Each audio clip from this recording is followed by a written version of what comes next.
तो खो दो जी।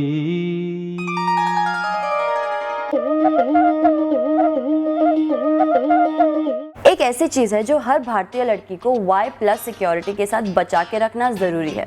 उसकी इज्जत, यानी कि उसके पूरे परिवार की इज्जत, यानी कि उसकी वर्जिनिटी।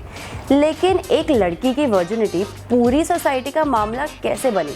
कहीं ये ना बीजी रब्दी सॉन्ग मेरी जस्ट तो थेम्स की तरह पवित्र है। चलिए एक सिंपल लेकिन ज़रूरी खुलासे से शुरू करते हैं।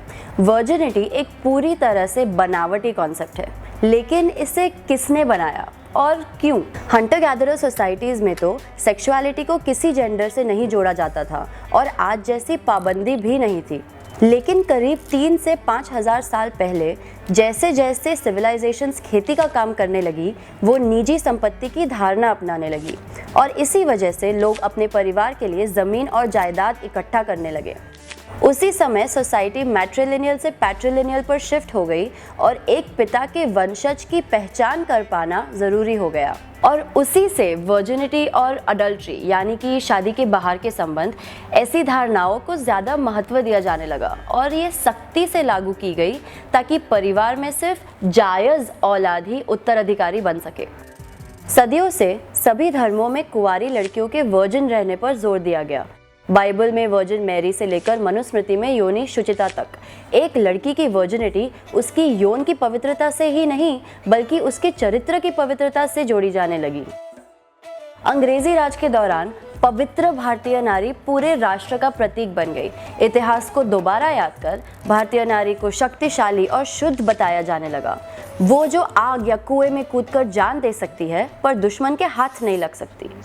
1960 के दशक में जब शादी से पहले सेक्स करना वेस्टर्न देशों में और एक्सेप्टेबल बन गया, इंडिया में लड़कियों की वर्जिनिटी पे और भी जोर दिया जाने लगा। असभ्य वेस्टर्न वैल्यूज के सामने वर्जिन लड़कियां भारतीय संस्कृति और सभ्यता की मूरत बन गई और इसी तरह लड़की की इज्जत देश की शान से और बंधने लगी। जब 1991 की ग्लोबलाइजेशन से इंडिया के कल्चर और इकोनॉमी में बदलाव आने लगे, तब एक लड़की की इस इज्जत पर जोर बढ़ गया। हिंदुस्तानी लड़की को मासूम और पवित्र बताया जाने लगा और उसकी इज्जत पूरे देश की इज्जत सी बन गई। हिंदुस्तानी नहीं है ना?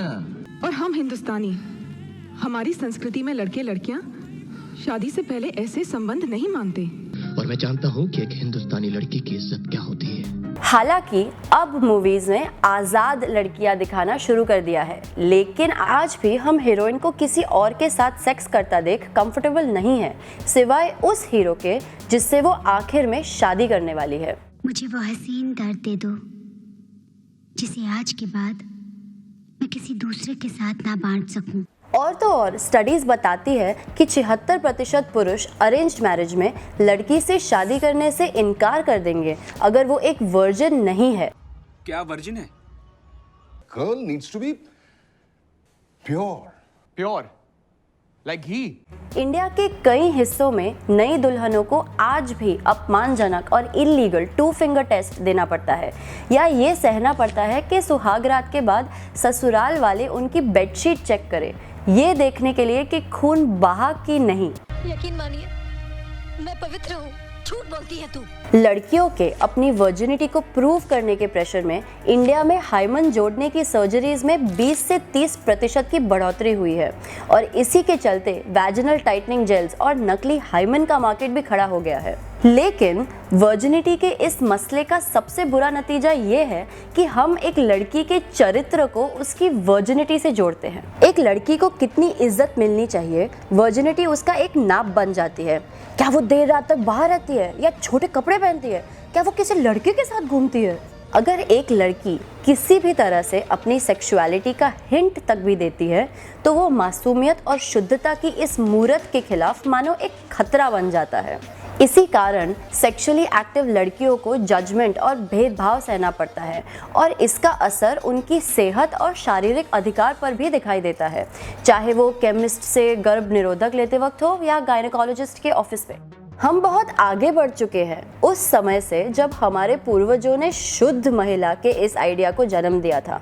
तो हमारी सोसाइटी का इस एक आइडिया को इतना कसकर पकड़ के रखना जरा अजीब बात है। आखिरकार वर्जिनिटी का कॉन्सेप्ट समाज ने ही बनाया है और किसी भी सामाजिक व्यवस्था में सिर्फ तब तक दम रहता है जब तक हम उसे मानते हैं। तो जैसे ही हमने इसे बनाया है वैसे ही हम उसे बदल भी सकते हैं। तो तोड़फोड़ शुरू करें। ओवरथिंकिंग इट सीरीज की इस वीडियो में बस इतना ही। हमारे साथ ओवरथिंक करते रहने के लिए प्लीज़ लाइक, शेयर और सब्सक्राइब कीजिए और द स्वॉडल के वीडियो से अपडेटेड रहने के लिए इस बेल आइकॉन को दबाना ना भूलें।